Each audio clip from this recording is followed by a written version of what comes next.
भगवान की जय। गोविंद जय जय गोपाल जय जय गोविंद जय जय गोपाल।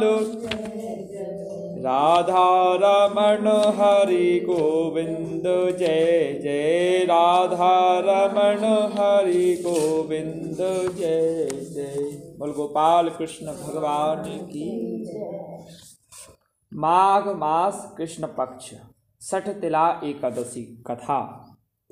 भगवान श्री कृष्ण के श्री मुख से एकादशियों का महात्म सुनकर श्रद्धा पूर्वक उन्हें प्रणाम करते हुए अर्जुन ने कहा, हे केशव, आपके श्री मुख से एकादशियों की कथा सुनकर मुझे असीम आनंद की प्राप्ति हुई है। हे मधुसूदन, कृपा कर अन्य एकादशियों का महात्म सुनाने की भी अनुकंपा करें।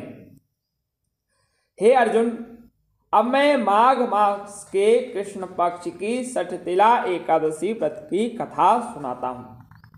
भगवान ने कहा, एक बार दालभ्य ऋषि ने पुलस्त ऋषि से पूछा, हे ऋषि श्रेष्ठ, मनुष्य मृत्युलोक में ब्रह्म हत्या आदि महापाप करते हैं और दूसरे के धन की चोरी तथा दूसरे की उन्नति देखकर ईर्ष्या आदि करते हैं। ऐसे महान पाप मनुष्य क्रोध, ईर्ष्या, आवेग और मूर्खतावश करते हैं और बाद में शोक करते हैं कि हाय, यह हमने क्या किया। हे महामुनि, ऐसे मनुष्यों को नरक से बचाने का क्या उपाय है? कोई ऐसा उपाय बताने की कृपा करें जिससे ऐसे मनुष्यों को नरक से बचाया जा सके, अर्थात उन्हें नरक की प्राप्ति न हो। ऐसा कौन सा दान पुण्य है जिसके प्रभाव से नरक की यातना से बचा जा सकता है? इन सभी प्रश्नों का हल आप कृपा पूर्वक बताइए। दालभ ऋषि की बात सुन पुलस्त ऋषि ने कहा, हे मुनि श्रेष्ठ, आपने मुझसे अत्यंत गूढ़ प्रश्न पूछा है। इससे मनुष्य संसार में बहुत लाभ पावेगा। जिस रहस्य को इंद्र आदि देवता भी नहीं जानते, वह रहस्य मैं आपको अवश्य बताऊंगा। माघ मास आने पर मनुष्य को स्नान आदि से शुद्ध रहना चाहिए और इंद्रियों को बस में करके तथा काम, क्रोध, लोभ, मोह, ईर्ष्या तथा अहंकार आदि से सर्वदा बचना चाहिए। पुष्य नक्षत्र में गोबर, कपास, तिल मिलाकर उपले बनाने चाहिए। इन उपलों से 108 बार हवन करना चाहिए। जिस दिन मूल नक्षत्र और एकादशी तिथि हो तब अच्छे पुण्य देने वाले नियमों को ग्रहण करना चाहिए। स्नान आदि नित्य कर्म से देवों के देव भगवान श्रीहरि का पूजन व कीर्तन करना चाहिए। एकादशी के दिन उपवास करें तथा रात को जागरण और हवन करें। उसके दूसरे दिन धूप दीप नैवेद्य से भगवान श्रीहरि की पूजा अर्चना करें तथा खिचड़ी का भोग लगाएं। उस दिन श्री विष्णु को पेठा, नारियल, सीताफल या सुपारी सहित अर्घ्य अवश्य देना चाहिए। तदुपरांत उनकी स्तुति करनी चाहिए। हे जगदीश्वर, आप निराश्रितों को शरण देने वाले हैं। आप संसार में डूबे हुए का उद्धार करने वाले हैं। हे कमल नयन, हे मधुसूदन, हे जगन्नाथ, हे पुंडरीकाक्ष, आप लक्ष्मी जी सहित मेरे इस तुच्छ अर्घ्य को स्वीकार कीजिए। इसके पश्चात ब्राह्मण को जल से भरा घड़ा और तिल दान करने चाहिए। यदि संभव हो तो ब्राह्मण को गौ और तिल दान देना चाहिए। इस प्रकार मनुष्य जितने तिलों का दान करता है वह उतने ही सहस्त्र वर्ष स्वर्ग में वास करता है। तिल स्नान, तिल की उपटन, तिलोदक, तिल का हवन, तिल का भोजन, तिल का दान, इस प्रकार 6 रूपों में तिलों का उपयोग छठ तिला कहलाती है। इससे अनेक प्रकार के पाप नष्ट हो जाते हैं। इतना कहकर पुलस्त ऋषि ने कहा, अब मैं एकादशी की कथा सुनाता हूँ। एक बार नारद मुनि ने भगवान श्रीहरि से छठ तिला एकादशी का महात्म पूछा। वे बोले, हे भगवान, हे प्रभु, आप मेरा प्रणाम स्वीकार करें। छठ तिला एकादशी के उपवास का क्या पुण्य है, उसकी क्या कथा है, कृपा कर मुझसे कहिए।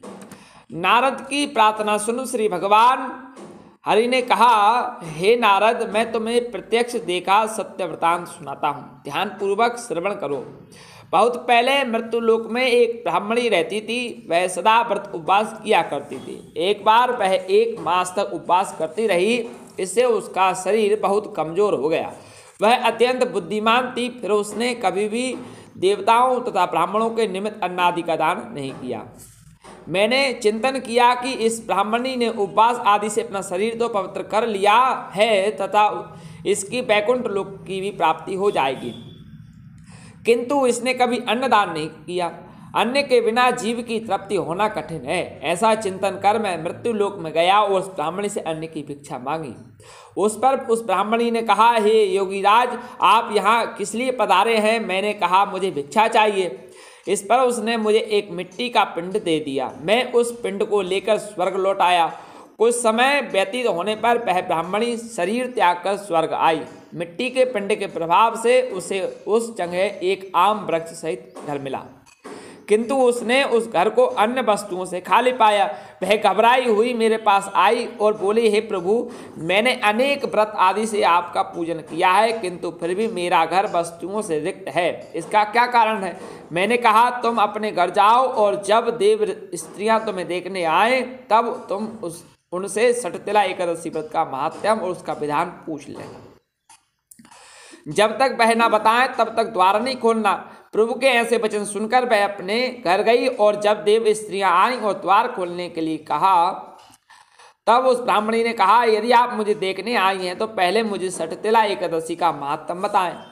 तब उनमें से एक देव स्त्री ने कहा, यदि तुम्हारी यही इच्छा है तो ध्यानपूर्वक श्रवण करो। मैं तुमसे एकादशी व्रत और उसका महात्म्य विधान सहित कहती हूँ। जब उस देव स्त्री ने सठतिला एकादशी का महात्म्य सुना दिया तब उस ब्राह्मणी ने द्वार खोल दिया। देव स्त्रियों ने ब्राह्मणी को सब स्त्रियों से अलग पाया।